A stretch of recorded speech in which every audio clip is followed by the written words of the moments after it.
Gemballa is one of the most famous Porsche tuners of all time, most famously the 911s with extreme body styling. The objective of the company was to make the best cars in the world even better, by adding luxuries to the interior, more power and upgrades to the engine, along with its famous exaggerated body styling. Uwe the founder focused on an extremely wealthy clientele, often not making their money in the most legal ways.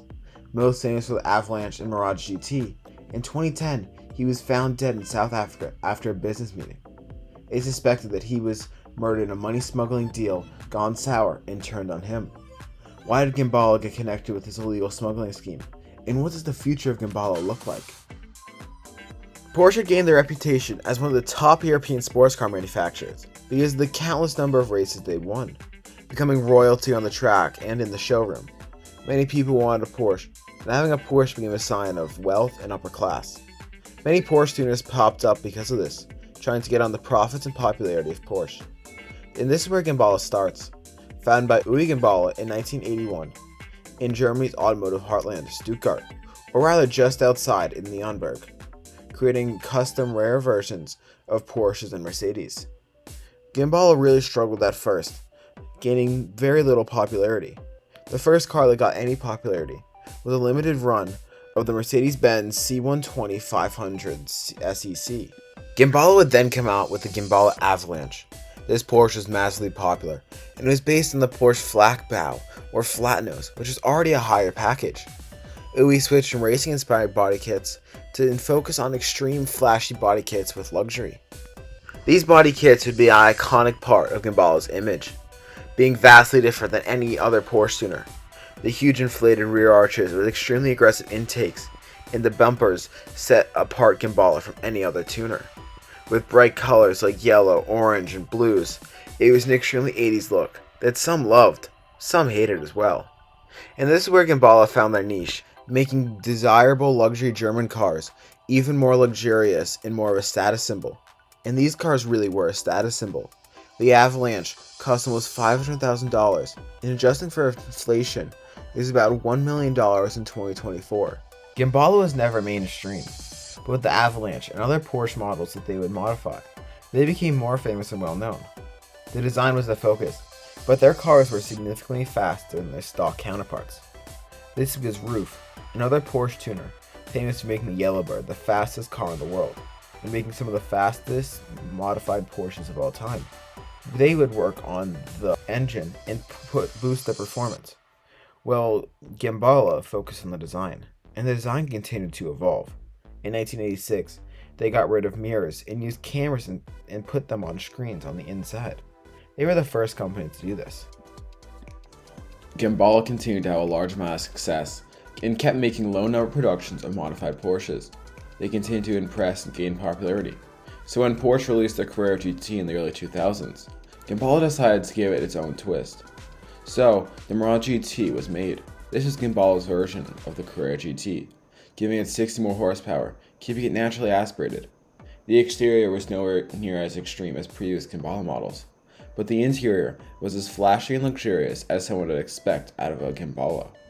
Only 25 were made, making it very rare and exclusive. You might recognize the Mirage from a famous incident when the owner Ben Chen crashed it in New York and kept losing control. Gemballa continued to work on hypercars, now moving away from German cars, and working on the Ferrari Enzo, making it the first Italian car that Gemballa worked on. The modified Enzo was called the MiG U1, and was back to the roots of Gemballa, where there was any barely performance mods, and the only thing that Gemballa did was an extreme body kits with many luxuries in the inside. Just like the Mirage GT before it, only 25 of this modified hypercar were made. The MiG U1 was definitely the most controversial car that Gemballa modified. One, because it's a beautiful piece of art, and it's not just a car, but also because it's a Ferrari, and there's a certain type of prestige around it, and not many people modified Ferraris at this time. Gemballa continued to do very well, but after the financial crash in 2008, the company was on a financial decline. Less people could afford such an expensive or extravagant car, and unfortunately, the need for Gemballa declined. Uwe loved his company so much, and he became very desperate.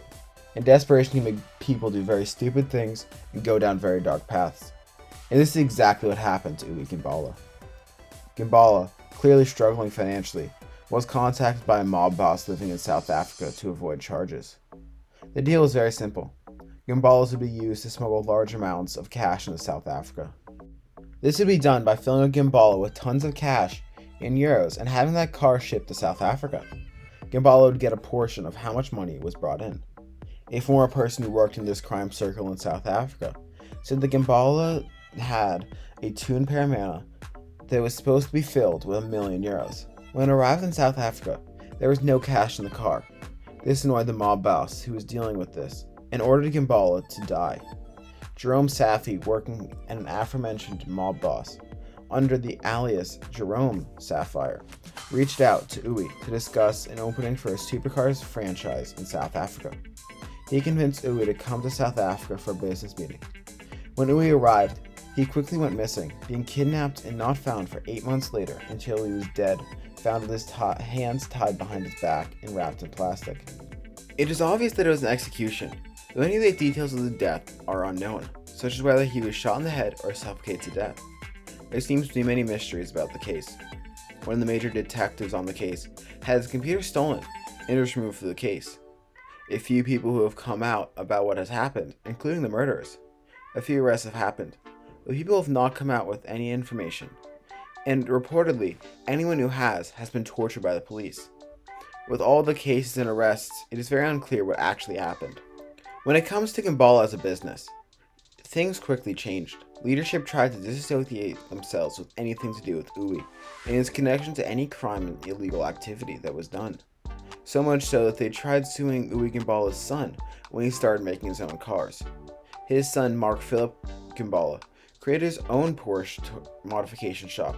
He's designed one of car so far called the Marseille, an off-road focused Porsche. But it'll be interesting to see how he follows in his father's footsteps.